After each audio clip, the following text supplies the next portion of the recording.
a business risk or just good to do. My name's Paul Pritchard, and I'll be talking for about the next 25 minutes or so. I should allow about 5 minutes or so at the end for questions.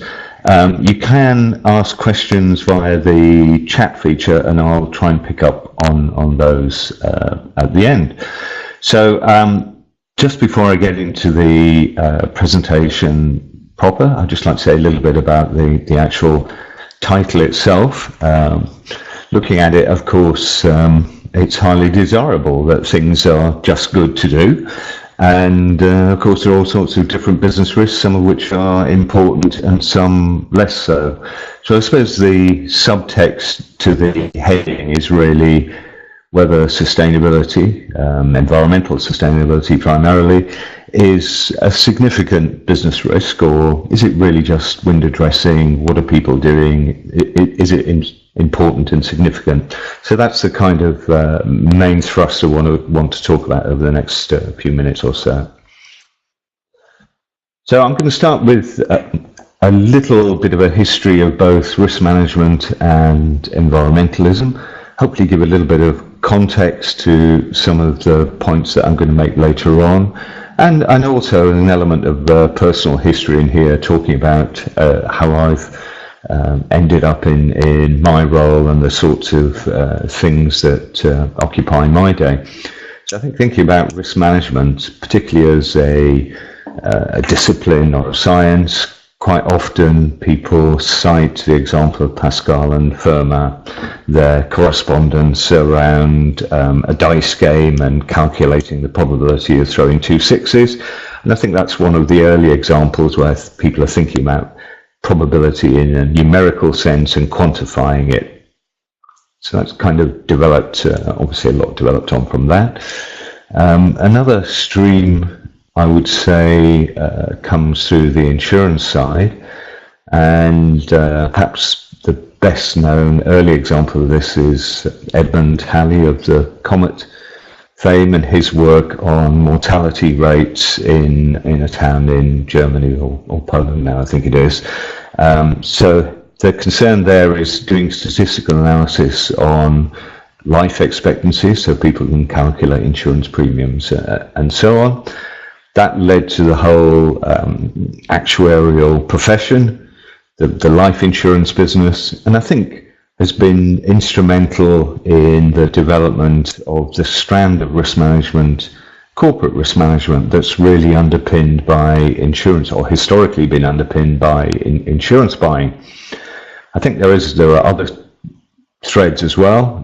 I put up a copy of the Sizewell report quite a long time ago now, that actually developed engineering risk assessment protocols and methodologies, quite often looking at major accident hazards, the probabilities and impacts of very large but very unlikely events, for example associated with civil nuclear power. So there was a whole framework developed around that, around the engineering risk assessment. And the one at the bottom, which is my own personal route into the discipline, is really around contaminated land risk assessment, in particular, or chemical risk assessment, I suppose you might call it more widely. And underpinning that are some of the core ideas that apply much more widely across risk management. In contaminated land, it's very common for us to think about the hazard associated with the source and some kind of pathway through which the source can impact on the receptor. As I said, my involvement with this came through looking at the risk associated with contaminated land, and particularly a major piece of US legislation called Superfund that actually did an awful lot of research around looking at quantifying risk associated with some major hazard sites in the United States. So there's a whole range of risk assessment protocols through to some pretty quantitative approaches, I said, which is my background. So I think there are several threads that have developed in parallel, I suppose, in many ways, leading up to the current position of where we are in terms of risk management. I should say as well, I suppose, that there is also the enterprise risk management. I suppose that links much more to the sort of historical insurance risk management ideas of looking at enterprises and looking at risk management overall much broadly beyond insurance as well. And the things like the COSO framework will be relevant to that type of approach. Thinking about environmentalism or environmental issues, I think it's largely been a separate pathway, and we could go back a long way in thinking about how societies dealt with environmental issues. Go back an awful long way thinking about burning sea coal in London in the Middle Ages and so on. I suppose the Victorian experience with the Factories Act and the Alkali Acts and so on, very much about setting a framework for health and safety risk management as well. I put a couple of images up there. That the top one relates to the London smog of the early 1950s. I think it archetypal of how people viewed environmental issues in many ways, something very visible, very immediate, directly linked to health. The Clean Air Acts resulting out of it were actually pretty successful in cleaning up London's air, or I should say, or so we thought until recently.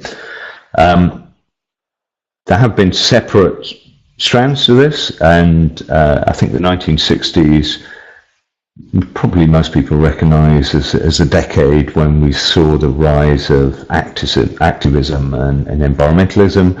Silent Spring by Rachel Carson, which was published in 1962, I think, again seen as a seminal point, highlighting the problems associated with pesticides on songbirds.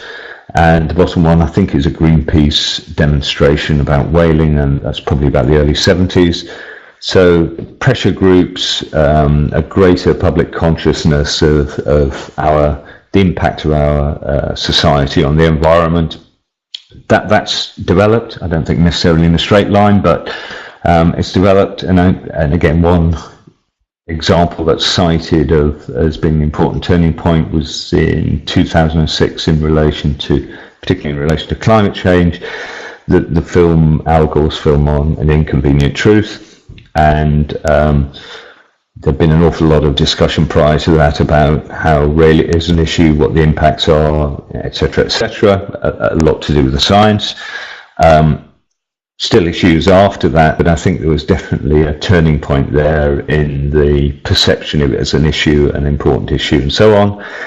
And the bottom right is, I suppose, indicative of, I think, where we are now. So that's from the World Economics Forum Global Risk Report, comes out at the start of every year.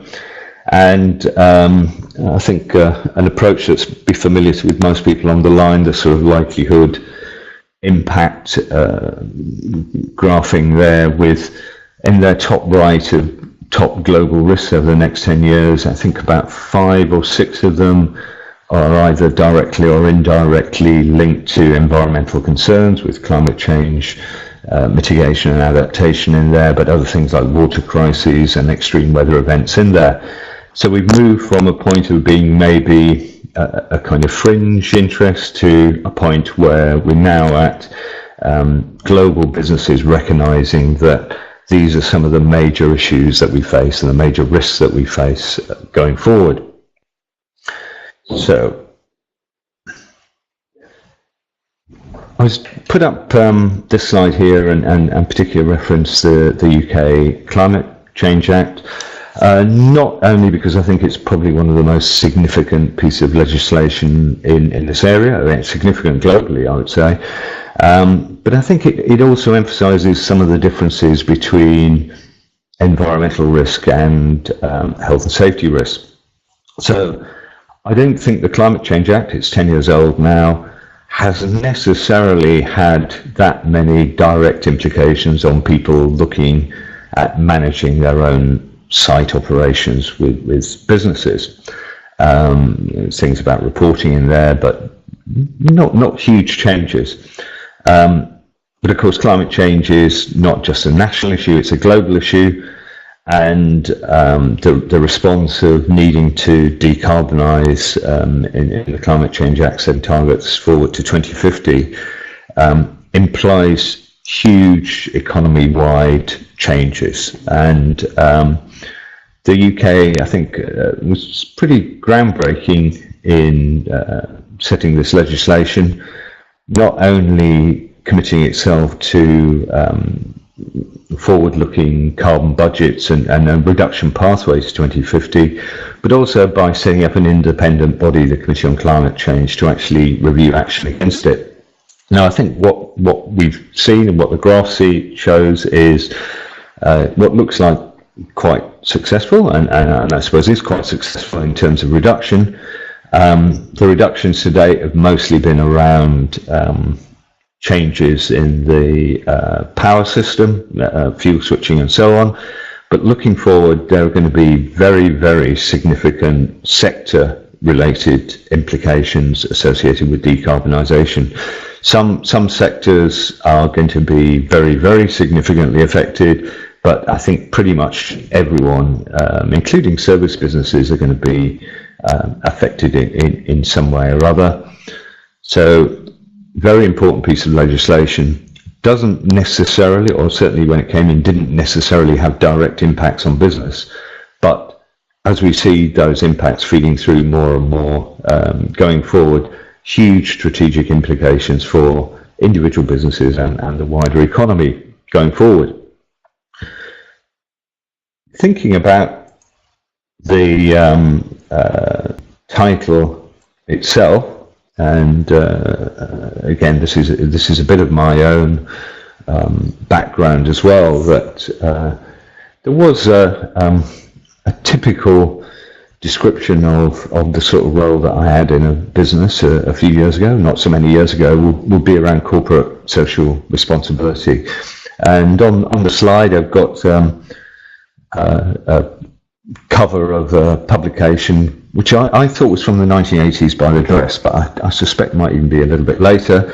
But that's corporate social responsibility in the 1980s, quite often developed out of the community activities or philanthropic charitable activities. So it's very much seen in those sorts of areas.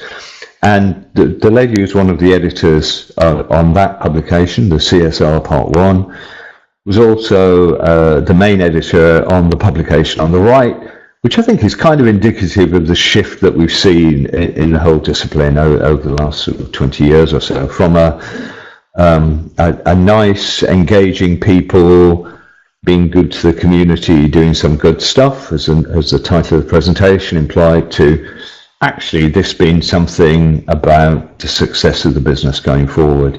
And in this case, it also highlights, and calling it sustainable markets, it's actually an opportunity as well as a risk. So in risk management, sometimes we don't necessarily focus so much on the opportunity side. I think in this space, absolutely that is equally important going forward. And in the middle, I think there are two of the things that are kind of pertinent developments to this. The top one is ISO 14001, developed originally out of a British standard, now an international standard. And that gives a framework for managing environmental issues for organisations that takes it beyond doing some good stuff, nothing wrong with that in itself, to a systematic approach about looking at the relevant impacts and setting targets for improvement and ensuring senior management are on board and ensuring competency and training are in place. So providing a robust framework that can be externally assessed to show that organisations are properly managing relevant environmental issues.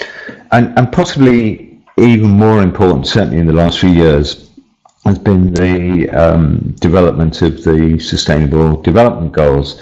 So climate change is in there, quite a bit I've been talking about specifically on climate change, but of course that can't be looked in isolation.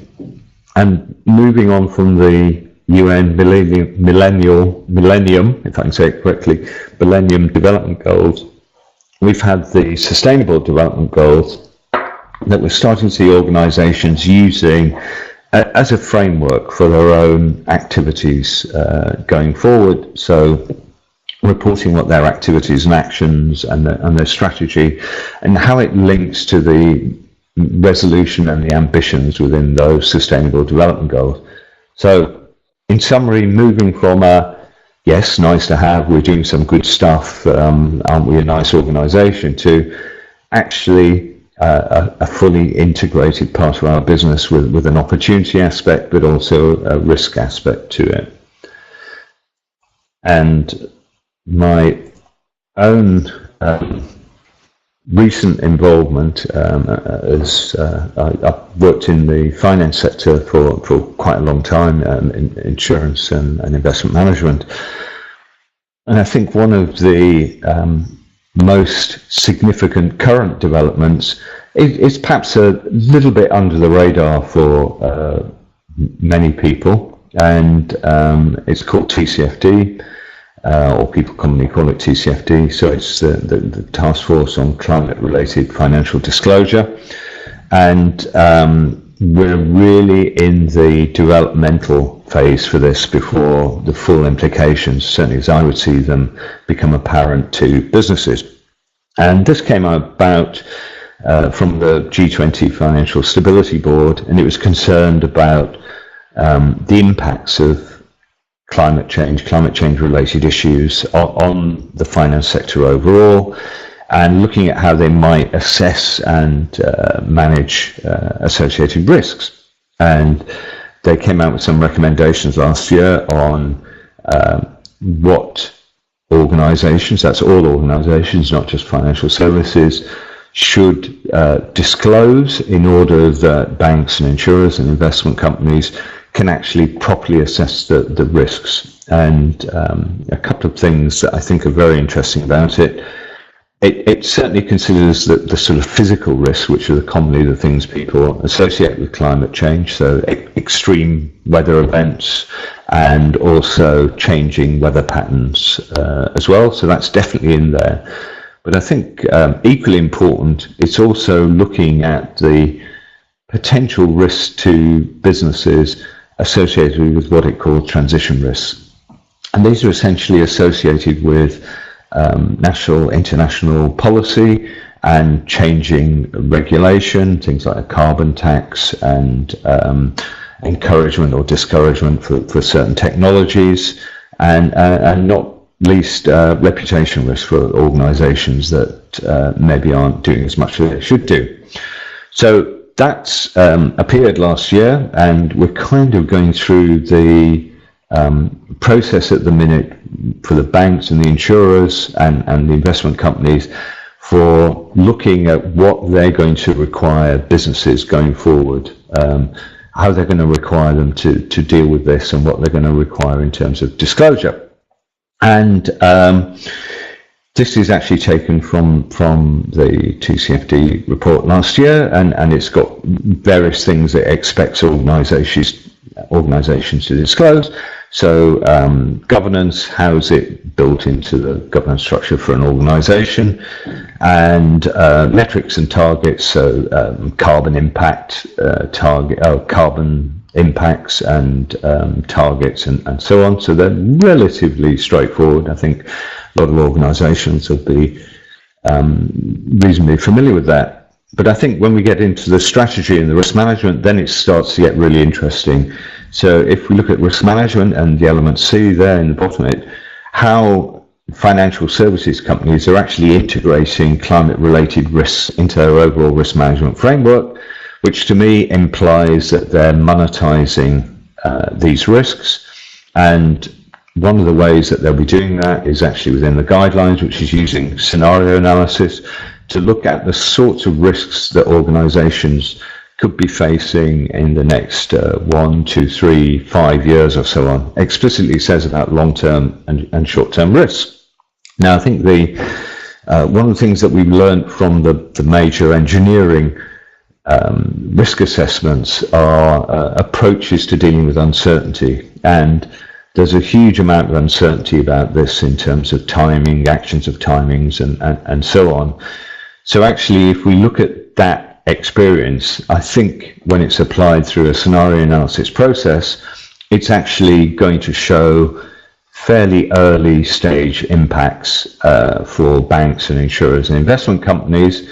So they're going to be reflecting that in things like the credit risk ratings given to organizations, and hence the terms of loans and terms of insurance cover, and how organizations and sectors are favored or disfavored depending on their risk in terms of climate change. So I think that won't happen for maybe 1, 2, 3 years, but it's actually going to be a huge driver of forward change. And I think as well, actually push business risk management, or push sustainability firmly into risk management overall. So I'm going to really spend a few minutes just sort of highlighting how I think this might go. I've been talking a little bit about that. I think if we take sustainability and probably take climate change as probably the major single issue associated with that. Of course, there are others, and recently we've seen lots of concern, other issues come to prominence, use of plastics, and particularly air quality, air pollution, urban air pollution in particular. There are connections between a lot of these issues and dependencies between them, which make them more complicated perhaps to act on, but I think also act to reinforce the urgency on which action is needed, and certainly when they start to be linked to health issues like we've seen with air quality and NOx and particulate emissions. The direct link to health issues, safety issues, actually drives action much more quickly than if it's a sort of abstract issue 10 or 20 years in the future. And with plastics as well, I suspect that's likely to go along the same route over moving from a general concern about plastics in the environment to particular health concerns about plastics, microplastics getting into diets and so on. I've seen elements of that appearing already, and I think that will continue in that space. What we do have, particularly on climate change, but on the other sustainability issue, are what I think have been two of the major challenges overall, a challenge overall and a challenge in relation to integration within existing risk management regimes. Firstly, one of timescales, and I think particularly for climate change, when impacts are predicted at 2050 or 2070 or 2080, it feels a long way away. It feels outside normal business planning timescales. So that's one of the reasons that I think the TCFD talking about transition risk and short-term risk represents a major change in thinking and a likely challenge. But the other element is uncertainty, and I think trying to put, for instance, climate change on a heat map, a typical kind of corporate heat map, is really difficult because of the uncertainty. Uncertainty in terms of the actual physical impacts, but uncertainty in terms of the policy responses as well. So I think we do need to think about those, and I would say that the history of dealing with risk assessment, for example, on major engineering projects offers us some indications on how we might deal with uncertainty going forward. For sure, there's been an issue about corporate roles and responsibilities and this living in a silo, and I would also say that the historical association of sustainability risks with community activities or philanthropic activities has been a bit of a double-edged sword, in that it's not necessarily seen part of the regular business processes. I've already referenced the TCFD quite a lot, and I think the developments in the finance sector, not only are they significant in themselves as a very significant part of our economy, that they start to act on this broadly rather than maybe just a few well-advanced players. It's actually going to be broadly across the sector. But I think it's going to really impact just about all businesses when the actual risk protocols and the implications that's going to have on businesses in terms of understanding their own risks and demonstrating that they understand their risks and reporting on the impacts becomes more significant.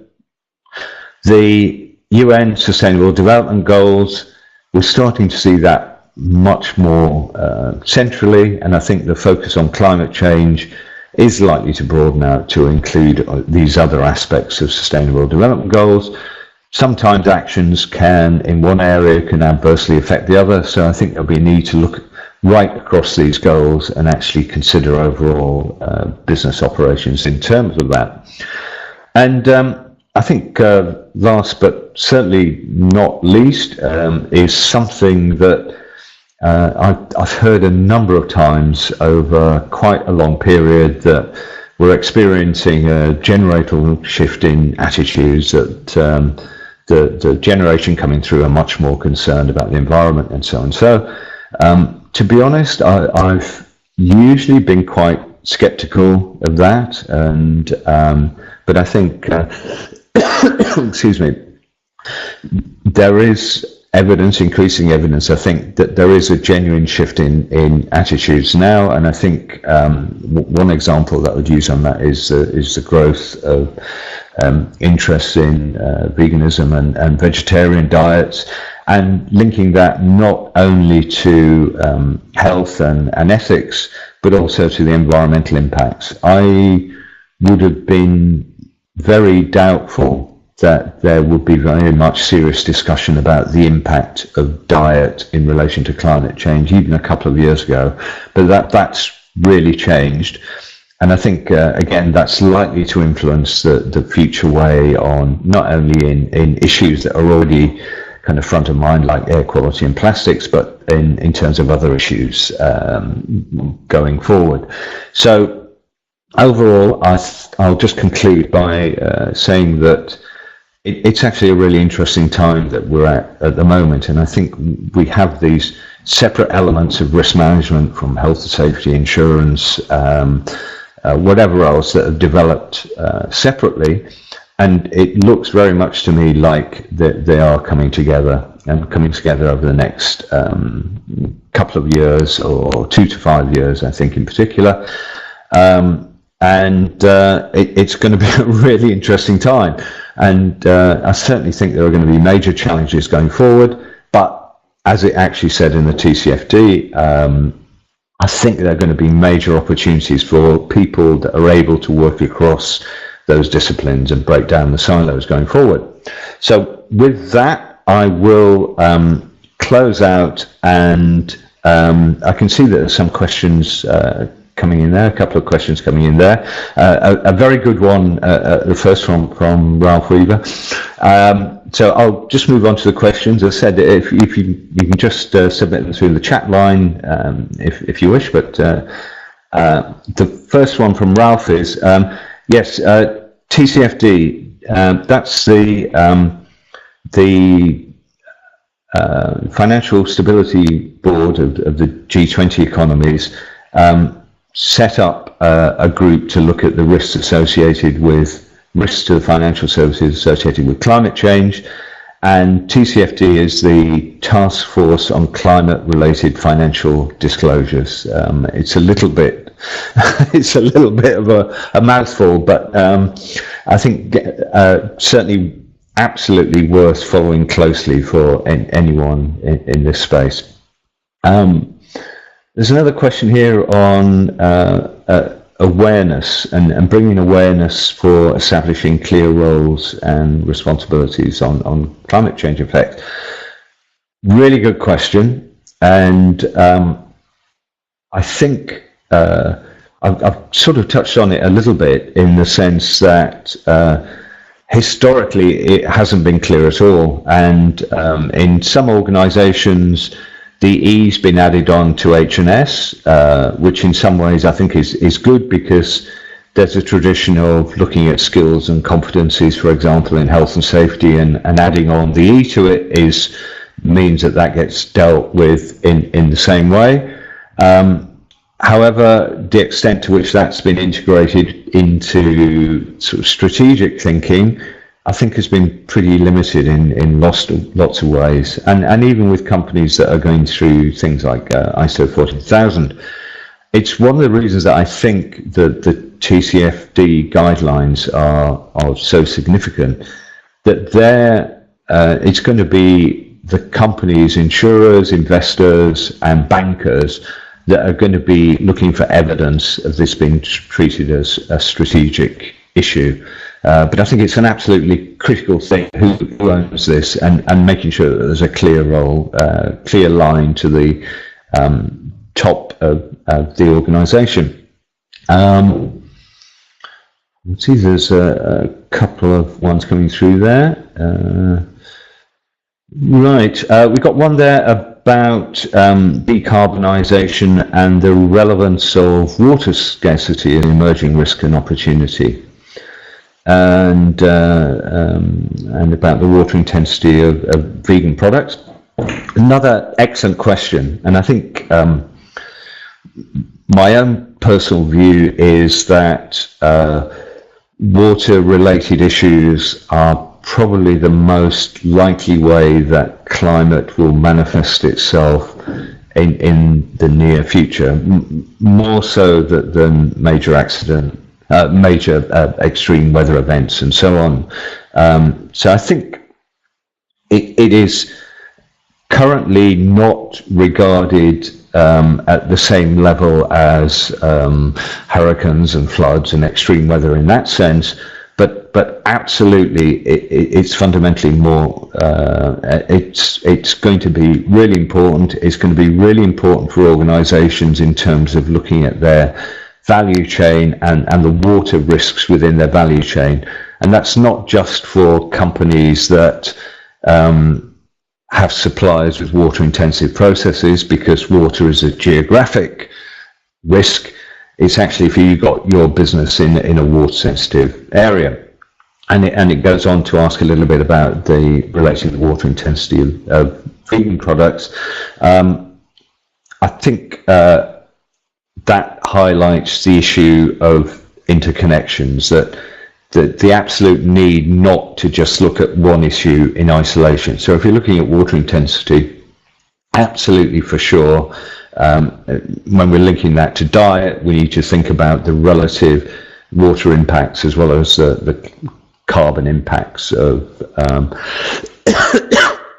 activities and action. So yes, full value chain impacts, but also looking at the impacts across different options.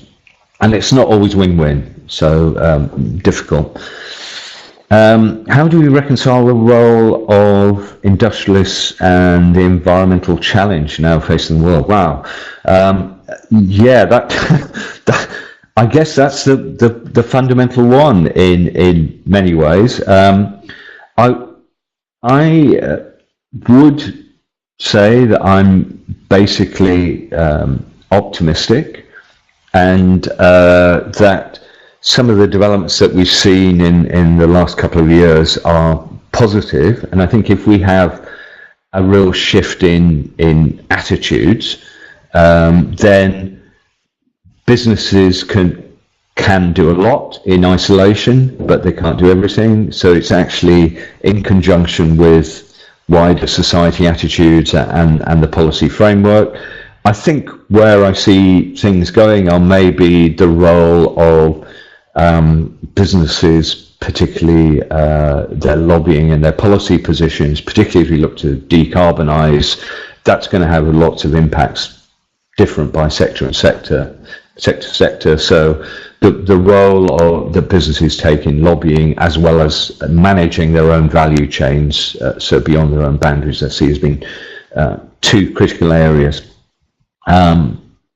Is it really possible to eliminate plastics from the world? If not, will it have an impact on?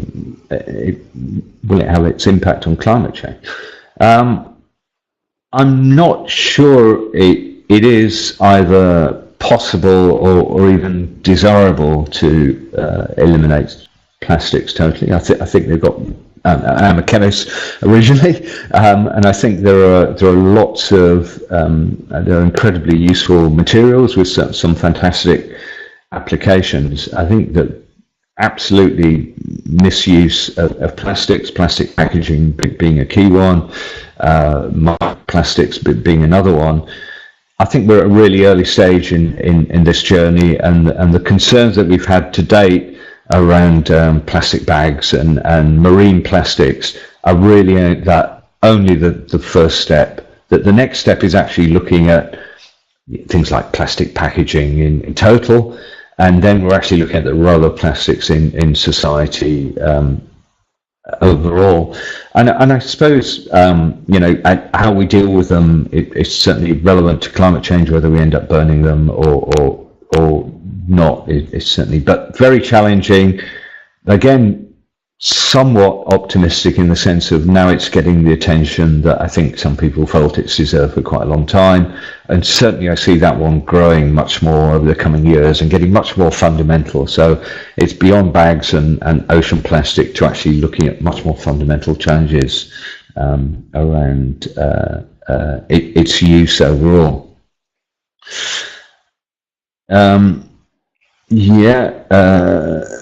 The challenge of coexistence and protecting the negative impacts on the environment are very frightening. Global flooding is one example. Absolutely. I think